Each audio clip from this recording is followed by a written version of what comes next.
Prezados irmãos e irmãs, louvado seja nosso Senhor Jesus Cristo. Para sempre seja louvada a nossa Mãe Maria Santíssima. São Paulo, prosseguindo o tema da sabedoria do mundo e da sabedoria de Deus, quer que os coríntios não tomem partido de um contra o outro. Eu sou de Paulo, eu sou de Apolo. Eles não devem se gloriar, porque nós não temos motivo de glória, uma vez que tudo aquilo que nós temos é recebido.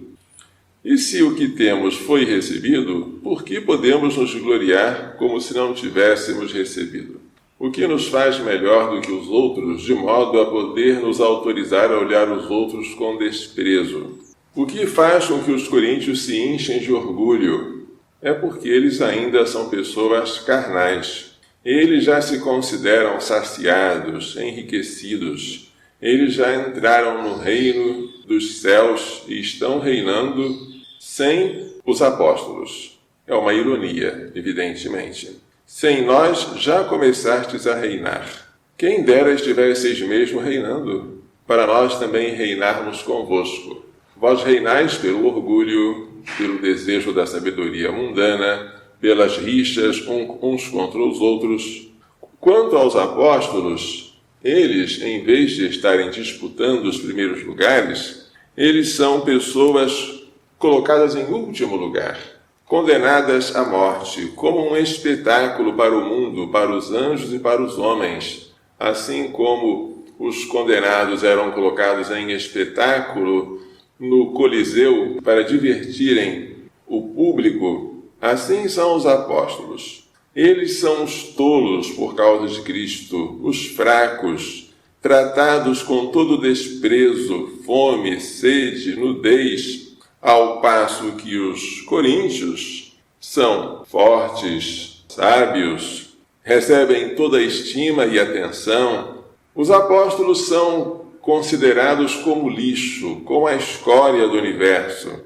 E ele escreve isso aos coríntios não com a intenção de os envergonhar, mas de admoestar como filhos queridos. Cuidado com o orgulho, cuidado com as divisões, isso não é de Deus.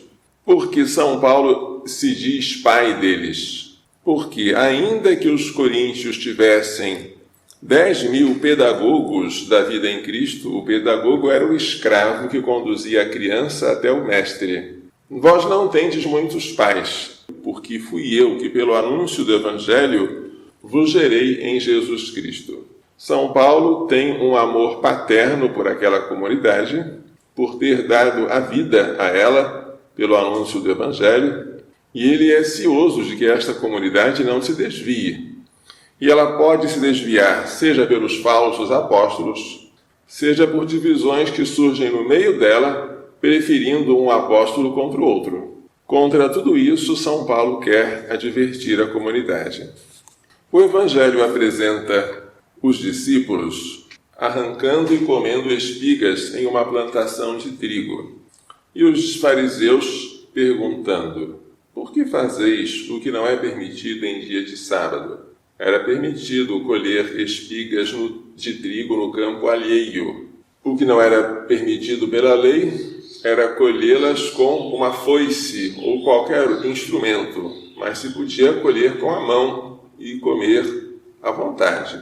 O que os fariseus reclamam é que eles estão fazendo isso no sábado. E segundo a mentalidade estreita deles, estender a mão para pegar a espiga, arrancá-la, debulhá-la e comê-la era um trabalho.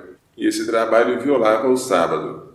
Então Jesus responde com o exemplo de Davi, que quando entrou na casa de Deus com os seus companheiros que passavam fome, pediram ao sacerdote que lhes desse alguma coisa. E o sacerdote diz: nós não temos nada, a não ser os pães da proposição, que ficam diante do altar. Ninguém podia comer aqueles pães, a não ser o sacerdote, mas era um estado de necessidade. O sacerdote ofereceu aqueles pães a Davi e a seus companheiros, e eles comeram e não pecaram. O que Jesus quer dizer é que a lei foi feita para o homem, e não o homem para a lei. A lei não é um fim em si mesma. O fim da lei é a glorificação de Deus e a santificação do homem.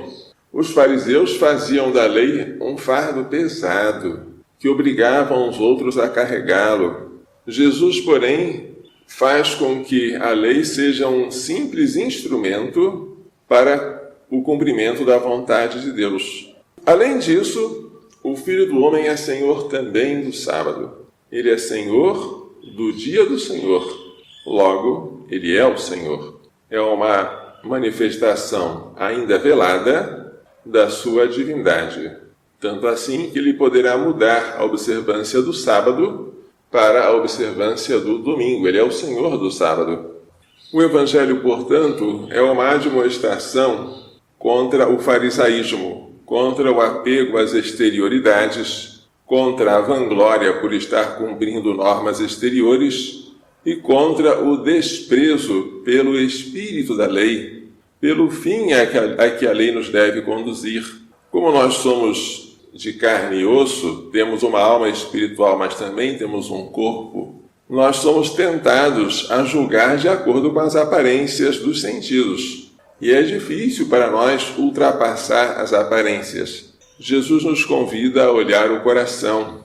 E é só transpondo este muro das aparências e pensando naquilo que eu sou, não aquilo que eu pareço, naquilo que o outro é, não aquilo que ele aparenta ser, e naquilo que Deus vê em mim, não aquilo que os outros veem em mim, é que eu vou vencer o farisaísmo. Eu vou destruir em mim a hipocrisia, vou arrancar as máscaras e vou poder um dia ver a Deus face a face. Que Maria Santíssima nos faça entender e pôr em prática as lições desta liturgia. Louvado seja nosso Senhor Jesus Cristo. Para sempre seja louvado, nossa mãe.